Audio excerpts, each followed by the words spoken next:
Terus yang ketiga yaitu kamal, kesempurnaan Allah. Kesempurnaan Allah itu meliputi sifat jalal dan jamal, sifat keagungan dan keindahannya Allah. Nah, itu pada akhirnya terbentuk 99 asma Allah. Itu di situ. Jadi 99 asma Allah itu dibagi menjadi 3, terbagi menjadi 3, yaitu jalal, jamal, dan kamal. Jadi itu adalah unsur-unsur yang meliputi pada unsurnya Allah di dalam diri kita. Nah, diri bersama kita, Allah itu bersama kita. Kalau udah Allah merasa di dalam diri kita, ya artinya kita keimanan juga meningkat, ketakwaan juga bertambah, kan begitu. Nah, kalau orang sudah tidak merasa di sini kita itu tidak bersama Allah, ya seenaknya sendiri, bahkan mengaku dia Allah, bisa juga kan begitu. Artinya mengaku Allah itu cari Tuhan sendiri, menuhankan harta bendanya, menuhankan kekuasaannya, menuhankan keilmuannya, nah, kitabnya, agamanya, dan lain sebagainya. Ya, seperti itu. Karena merasa bahwa Allah tidak bersama kita, ya akhirnya ceroboh dan berbuat macam-macam. Ya, gitu. Jadi di sini ini satu apa tadi peringatan yang pertama, tujuannya di peringatan itu apa? Yaitu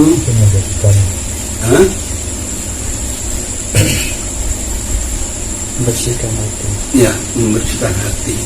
Jadi kesempurnaan batin, ya, sebagai manusia, sebagai hamba, ya, kesempurnaan batin sebagai hamba. Terus yang kedua yaitu supaya mempunyai karomah, kemuliaan sebagai hamba, ya. Nah, dengan kemuliaan itu kita akan bisa menjadi tauladan yang baik bagi pada orang lain, bisa menjadi tauladan dan meneladani akhlak kita, perbuatan kita, lisan kita itu akan baik. Yang kemuliaan sebagai hamba, jadi walaupun dikasih mulia, sifat kemuliaan, tapi tetap sebagai hamba, bukan kemuliaan sebagai Tuhan. Jangan salah, kadang orang itu mempunyai kemuliaan sampai sehingga dia membanggakan diri sendiri. Nah, itu jadi banyak orang kalau sudah dikasih kemuliaan itu lupa. Ya. Nah, ini peringatannya juga seperti ini. Terus yang ketiga yaitu bahwa Allah itu meliputi, ya. Dikatakan meliputi, ikut serta. Bisa dikatakan menjadi satu. Bisa jadi namanya ikut serta. Ya. Ya, dibuktikan dengan apa? Pada diri kita ada roh. Nah, dan roh merupakan sempalan atau bagian dari yang maha roh. Yang maha roh siapa? Ya, berarti ada bagiannya di dalam diri kita. Nah, kalau sudah merasa seperti itu, tentunya kita akan lebih hati-hati dalam kehidupan sehari-hari. Kita mau sembunyi bagaimana kalau ada keikut sertaannya Allah. Nah, kita tadi yang di situ diperingatkan harus introspeksi diri segala macam itu. Nah, itu kan bisa pada akhirnya. Kalau tidak merasa keikutsertaan Allah, ya kita enak-enak saja berbuat sesuka kita. Ya, tidak ada ketakutan kepada Allah itu tidak ada, karena menganggap Allah tidak bersama kita. Allah jauh, ya. Kalau kita sudah jauh dari Allah, pasti rahmat Allah akan jauh juga.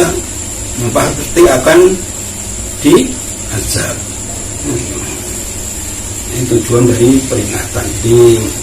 Yang pertama yaitu peringatan, yang kedua itu masa barusan disebutkan. Artinya masa di sini kita itu dalam menjalani peringatan ini kita mengingat masa lalu, yaitu yang sudah digambarkan yang demikian itu tadi, yaitu mencontoh daripada kisah-kisah Nabi dan Rasul beserta kaumnya, ya, kejadian-kejadiannya untuk kita ambil hikmahnya. Dan untuk masa sekarang atau masa yang kita pergunakan setiap hari ini untuk kita bisa introspeksi. Terus untuk masa mendatang, nah ini kita nggak tahu, tapi di situ dijelaskan adalah sebagai peringatan juga untuk masa datang, serta menjadi pelajaran bagi orang-orang yang bertakwa. Terus yang dikatakan orang bertakwa itu apa? Seperti apa? Kan pernah kita bahas ya, orang yang bertakwa. Orang bertakwa apa? Masih ingat? Kan benten oleh orang yang beriman. Benten.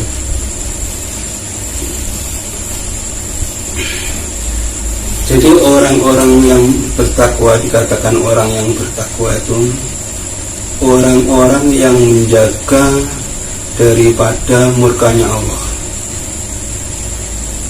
Jadi yang beriman, percaya, yakin, pasti percaya, yakin, dereng ngelampai, dereng. Jadi keyakinan, iman itu adalah masalah keyakinan. Orang tidak akan bisa menjalani sesuatu tidak akan mau mengerjakan sesuatu bila dia tidak yakin. Jadi harus yakin dulu. Tidak bisa dikatakan bertakwa kalau tidak beriman, tidak bisa. Karena awal daripada ketakwaan itu adalah keimanan dulu.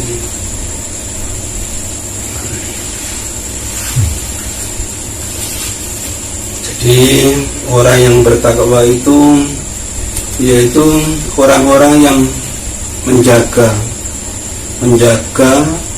dari murkanya Allah.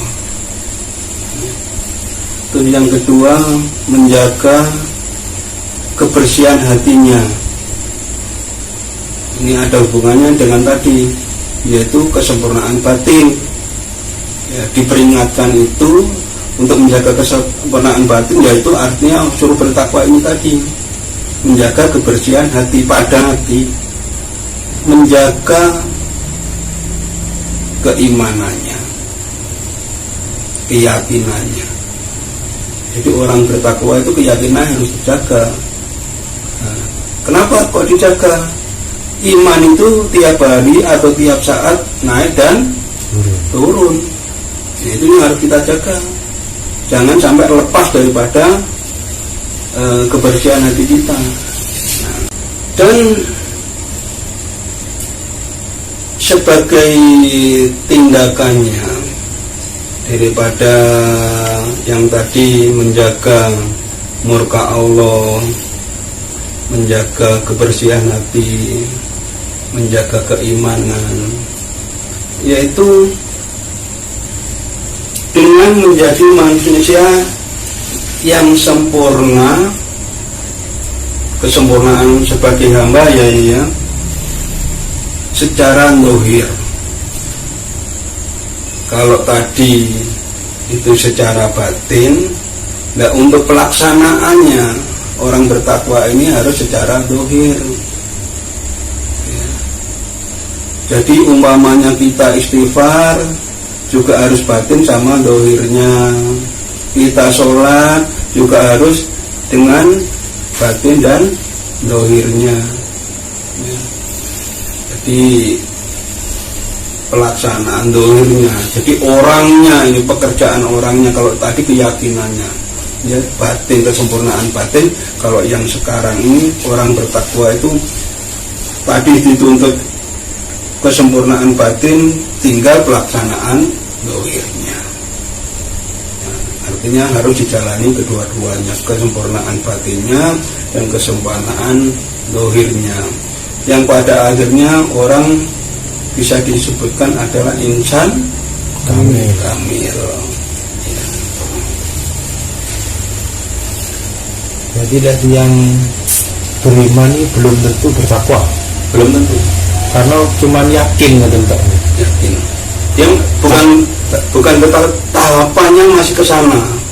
Bukan berarti belum tertawa, bukan, tidak bisa dikatakan belum tertawa kalau masih tahapan, masih proses untuk menuju takwa, belum nyampe, ya, belum menjauh. Berarti lah yang beriman ini kita sih melakukan kesalahan karena atas dereng apa bahasanya sempurnaan yang bertakwa nih, karena kan nyekel ini guna apa dan pangeran ini ridho pangeran, nek takwa ini kan boleh ridho pangeran cek teman-temannya mas. Ini iman kan tadi rukun iman seperti apa? Coba sebutkan rukun iman. Rukun iman ada 6: percaya kepada Allah, pada malaikat, pada terselah kualik betul apa? Ibadah utusannya, kodar dan kodar, hari kiamat. Ini kan tasik percaya nih. Tapi kan tidak perlu melakukan apa-apa. Gitu yang lambai. Ini. Kan ini. Kami kali pada waktu pembahasan video sing wingi niku. Yang 65. Nah, ya 65. Merekayasa sesuatu. Jadi ada cuplikan video yang yaitu orang berterima kasih, syukur. Jadi syukur itu kan cuma alhamdulillah, enggak, harus menjalani, ada prakteknya. Jadi bagaimana kalau kita dikasih orang umpamanya, oh terima kasih, nah gerakan ini, nah ini prakteknya menjalani. Cara menerima. Nah bukti daripada syukur itu hormat dan menghargai, merendahkan diri. Oh, cuma kita belajar segala. Lek sama nih iman itu cuma ucapan dan niki pun praktek Mungkin praktek. Nggih. Yang takwa itu sak praktek Nggih. Nah, dia Jadi cuma abang-abang lambung. Ini batin kali dohir. Nggih.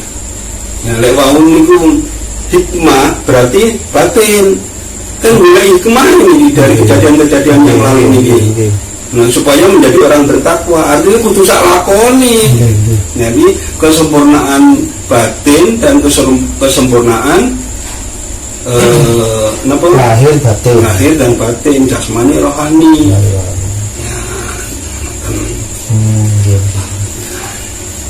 Orang bertakwa itu selain kesempurnaan batin dan lahirnya, juga harus bisa menguasai akal dan nafsunya. Ini juga salah satu praktek bagaimana mengendalikan nafsunya dan bagaimana juga mengendalikan akalnya. Itu yang harus dipegang oleh orang-orang yang bertakwa. Tentang pertanyaan Mas Slamet. Kata si akal dari nafsu ini ya dalam hidup orang bertakwa ya. Kan itu pun praktek semuanya. Orang bertakwa itu prakteknya dikatakan harus menjaga nafsunya ya, supaya kita tidak terjerumus oleh nafsu yang rusak,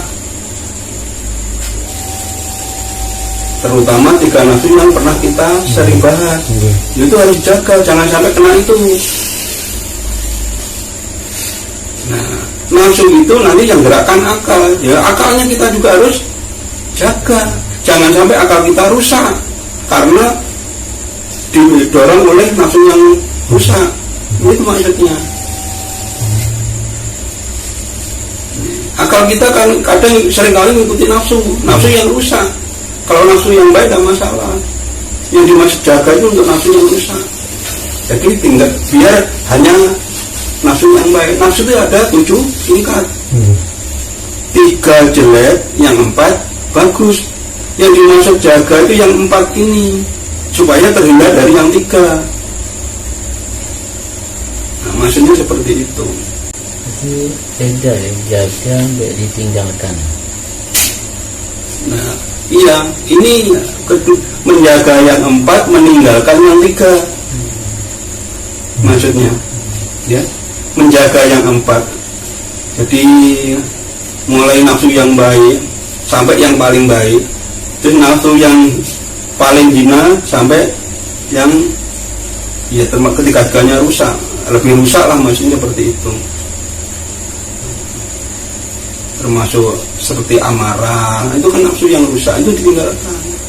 Yang mulai kan urut-urutannya mahamah dan sampai terusnya kamilah itu paling baik gitu ya. Nah, itu yang dijaga.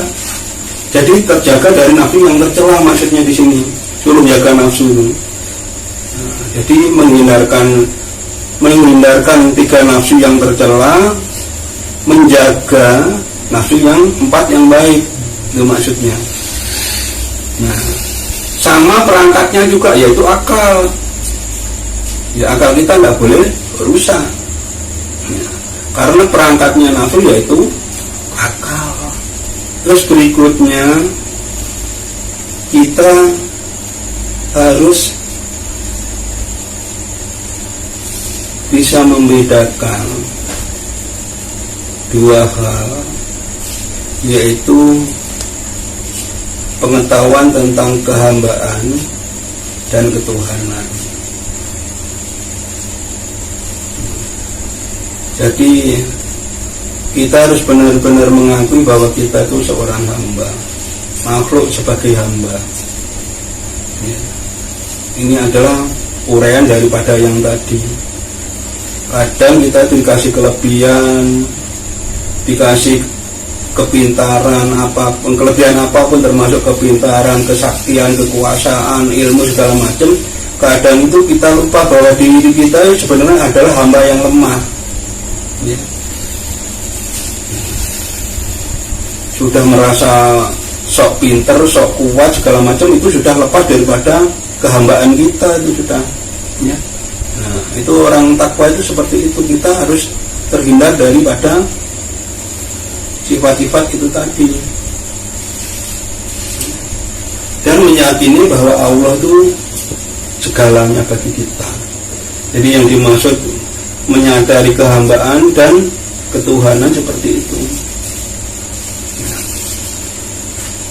Atau yang fana dan yang bako, yang bisa rusak dan yang abadi, yang kekal. Yang bisa rusak apa? Yang milik kita. Jadi dulu itu apa?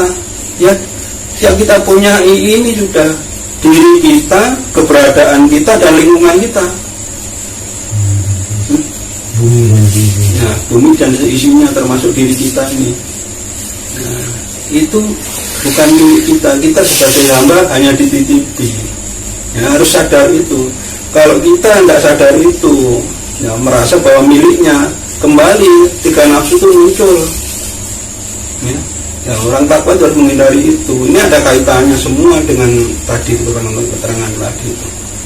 Ya, harus dari fana ini. Fana itu artinya tidak kekal. Ya, bisa berubah. Ya, bisa hilang, bisa hangus, bisa kurang dan sebagainya, bisa nambah dan sebagainya. Artinya berubah. Sedangkan ya, contohnya diri kita bisa mati ya, segala macam itu termasuk fana, menuju kepada bako, kekal. Apa yang kekal di dalam diri kita? Roh. Nah, itu kita menuju roh, keabadian. Maha roh artinya jaga hatinya juga. Itu secara pendohirannya, prakteknya yaitu menjaga hati, kesucian hati. Kan sama saja tadi. Di bolak-balik itu sama saja. Ini hanya penjelasan lebih detailnya seperti itu. Terus juga bisa membedakan benar dan salah. Orang bertakwa itu harus punya sifat itu. Bisa membedakan benar dan salah.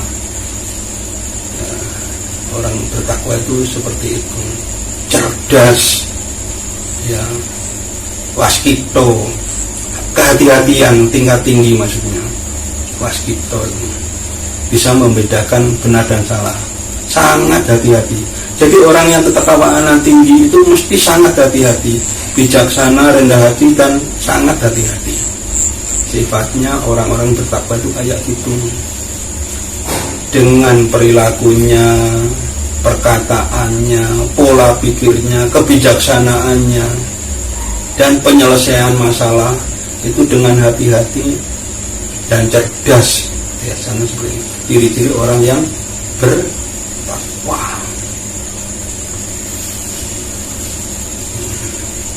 Dan ini diterangkan kembali, yaitu harus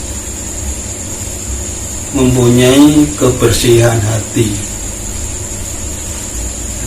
Ini menegaskan, jadi ingatan tadi itu, peringatan tadi itu. Jadi orang bertakwa itu seperti itu sebenarnya. Bukan hanya bertakwa nih, itu tadi adalah kriteria-kriteria orang-orang yang bertakwa. Ya. Satu, yaitu sempurna kehambaan dengan batin dan zahirnya. Ya. Terus yang kedua, terhindar atau terjaga nafsu dan akalnya. Terus yang berikutnya, menempatkan dirinya atau mengetahui, menyadari sifat hamba dan sifatnya Tuhan, harus tahu, supaya tidak mengaku-ngaku, menukar-nukar atau semerawutnya, ya, rusak ketakwaannya pada akhirnya.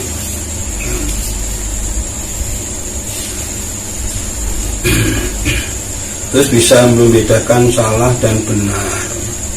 Terus terjaga kebersihan hatinya. Itu orang-orang yang bertakwa kayak gitu.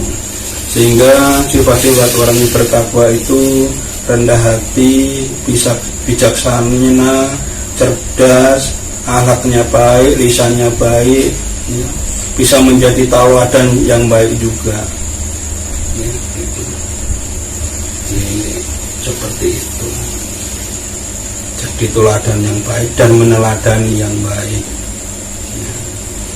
Akhlaknya bagus, lisannya bagus, perilaku ya akhlak itu tadi. Keyakinannya juga bagus. Benar, keyakinan atau keimanan naik turun, tapi tidak gratis. Nah, naik turunnya itu terjaga. Sedikit sekali umpama dia salah, cepat balik. Tapi kalau dia tidak terjaga, ya mencelat atau kadang balik pun susah kan gitu. Seperti itu. Ini tidak terjaga.